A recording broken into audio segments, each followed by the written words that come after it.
around like that at age 58. So I want to get that out the way first. But I wanted to get to a bigger point. Because the time comes, somewhat pun intended, for us to take the gloves off when it comes to Jake Paul.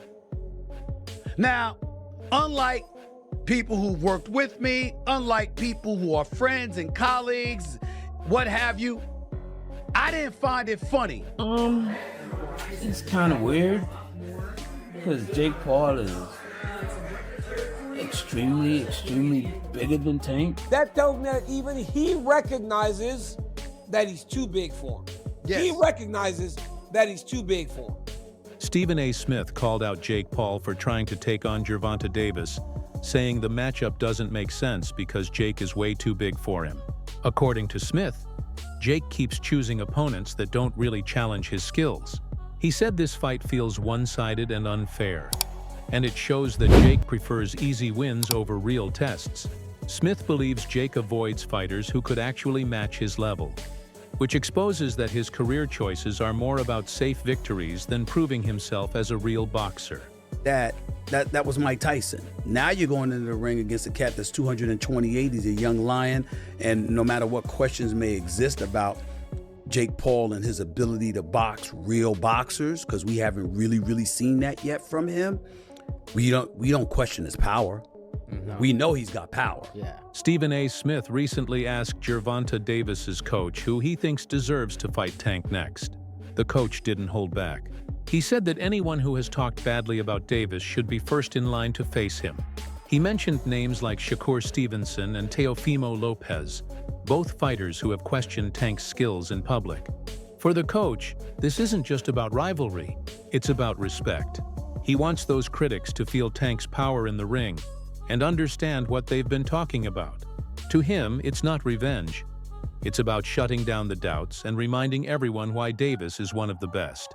Who do you want to see? You, as a guy that's in his trainer, that's like a father figure to him, you're training him all the time, you know him, both y'all from the streets of Baltimore the whole bit. Who do you want to see Tank fight?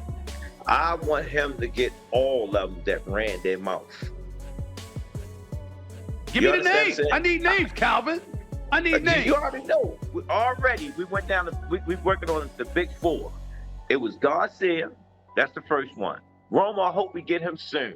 Shakur, he's going to get it. He know he's going to get it. It's just Bob is in charge of that. You know what I'm saying? Bob know what he's doing over there. You can't tell Bob how to run his game because he's like a vet at this. He's been doing it for so many years.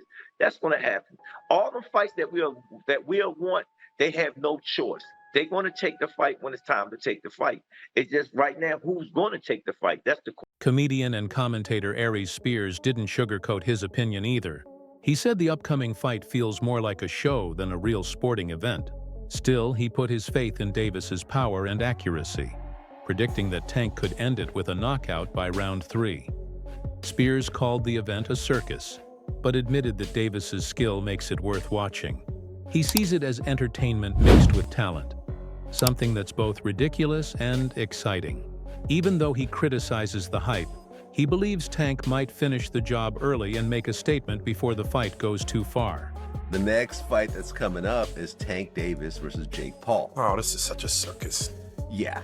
Look, according to BetOnline.ag, Gervonta Davis is favored -240, Jake Paul's +190. So more than twice the odds for Davis. Davis is a lot smaller, but he's a real serious fighter. I'm predicting a third-round knockout.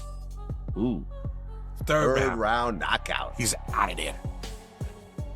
Listen, I don't know what's the bigger joke, that fight or Tyson versus Floyd Mayweather. We'll talk about that in a second. We'll talk about that in a second. Yeah, this is honestly just disappointing. As a boxing fan, to just keep seeing these circuses happen over and over again. I don't know if the rumor's true, but I heard Floyd was talking about coming out of retirement to fight Crawford. Now that's got some panache to it. That'd be interesting. Yeah, but I think Floyd will end up taking a loss. Finally. That's the thing. Yeah. He'd mess up that record. Yeah, and I would respect him for it because we know how much he's tried to protect the record. Take the risk. This is what great fighters are supposed to do. Yeah, but It's interesting because people were saying that Terrence Crawford should retire because he's, what, 43-0 at this point? Okay. He's like 37 years old. I personally don't think he should retire. But he still got the goods, though. Oh, he's got the goods. Yeah, he still got the goods. Because Canelo was a monster. Crawford had been dominating for a while. Right. And like he had only had like 2 losses, one of which was Mayweather, very early in his career. But this whole like Jake Paul, Gervonta Davis thing, just like, because Gervonta was supposed to fight Roach. It was supposed to be a rematch because it was, I believe, a draw last time. Yeah. So you go and fight Jake Paul instead? I'm sure it's a much bigger bag. I'm sure it's a much bigger bag. And clearly that's what it's about. It's the bag, you know? Yeah. Yeah. I mean, pretty soon they're going to have Denzel Washington fighting somebody. Like, you know, they're going to start putting like old men. I mean, they've already putting old men in the ring. As long as before the fight, Denzel looks at his watch and goes, 16 seconds. I'm with it. Stephen A. Smith, who's known for speaking his mind, said he wants boxing to move away from these flashy, spectacle-driven fights. He believes Gervonta Davis should be fighting real, meaningful opponents that push him to his limits, not exhibition-style bouts that don't add to his legacy. Smith said he'd love to see Davis rematch Ryan Garcia since there's still unfinished business there. He also mentioned Teofimo Lopez and Shakur Stevenson as ideal challengers, fighters who could truly test Tank both mentally and physically. His message is simple: fans deserve fights that matter. These are the matchups that define legends and bring back boxing's real competitive spirit. Personally, I want to see him fight a Garcia again. I want to see him fight a Teofimo Lopez, somebody like that that's got some power, somebody that has the potential to inflict some pain upon him, because I don't know if anybody can do it. And I've totally lost it with David Haney. After what I saw Ryan Garcia do to him, even though Ryan Garcia was a bit bulked up. Many boxing analysts are running out of patience with Jake Paul's choices. They say his career seems to follow the same pattern, picking unusual opponents just to grab attention instead of going for real competition. Experts argue that his fights are designed more for headlines and viral moments than for proving his boxing skill. They point out that Jake rarely fights someone who matches his size, skill, or experience. Yes, his events pull in millions of views, but critics say that comes at the cost of authenticity. It's entertainment first, boxing second. And for purists, that's why Jake still looks more like a showman than a true professional boxer. Once Jake Paul won the fight, but yeah, that was that. This time, Jake Paul is to take on Tank Davis. Tank Davis, he was recently in the news for being arrested for a domestic violence incident involving one of his kids' mother. He was alleged to have slapped her about the place. The charges were later dropped, to be fair to him. But yeah, that was when he was last in the news. What is interesting is just a couple of months ago, Tank Davis was saying openly that he'd lost his passion for boxing and that he wanted time away from the sport. There was speculation that he might even retire as he was experiencing extreme mental fatigue from boxing, depression, and there were mental health concerns over him.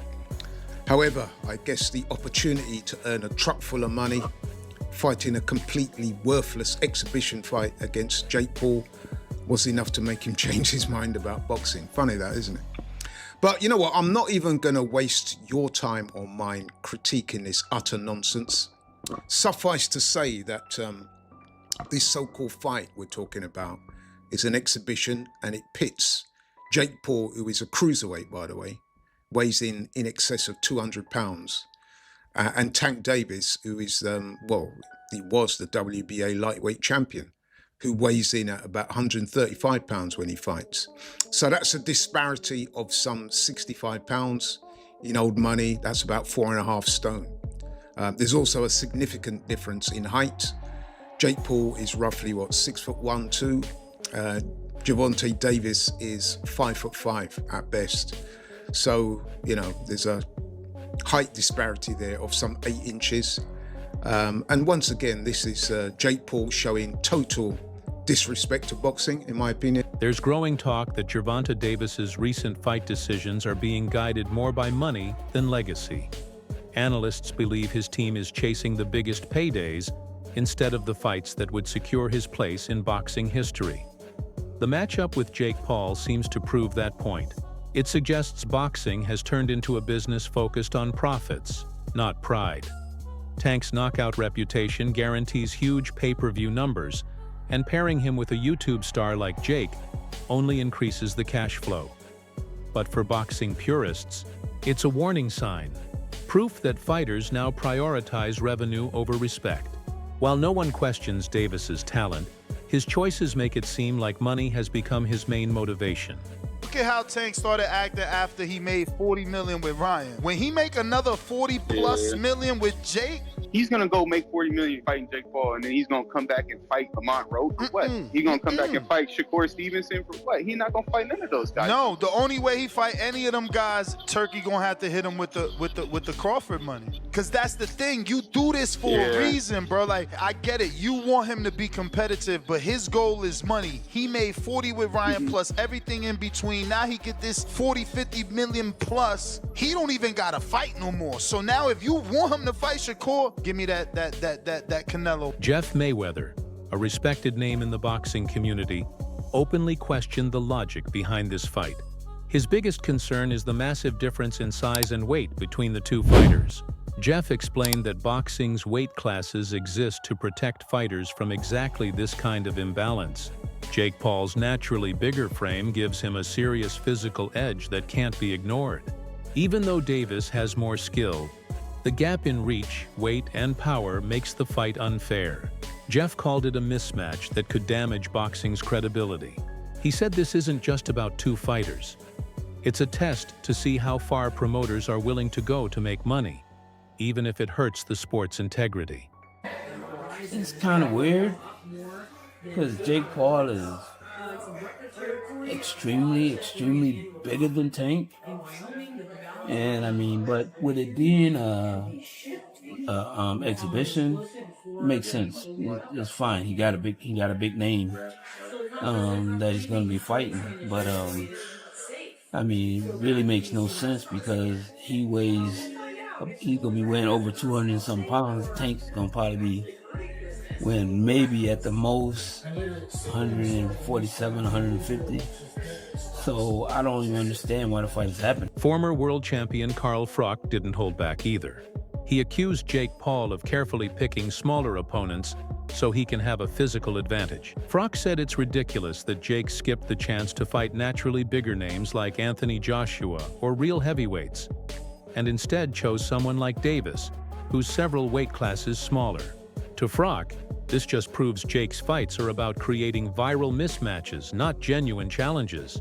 He said it's frustrating to see boxing's traditions being replaced by celebrity showdowns. Froch's blunt comments reflect what many veterans feel, that modern boxing is selling out its values for clicks and quick cash. Eddie Hearn announced 99% done, which we've just spoke about. What's next for AJ? Potentially Jake Paul. But it now looks like that Jake Paul is fighting one of Anthony Joshua's legs. He's fighting Gervonta Davis, somebody who's a quarter of his size. I don't even know what's going on. Has Eddie Hearn been played? Let me know what you think, but the AJ fight with Jake Paul's finished. Gervonta Davis, fake Paul, November. I don't know what's going on in the world of boxing. This is an absolute joke. What next for AJ? We'll get into this, and there's so many questions I want to get into in the next episode, but hope you enjoyed this one.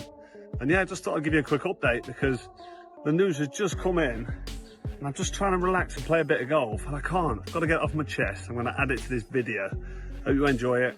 Don't forget, if you haven't already, hit like, share, and subscribe to the best channel in the business, Froch on Fighting, and we'll see you very soon. Daniel Cormier, one of the most respected figures in combat sports, also slammed the matchup.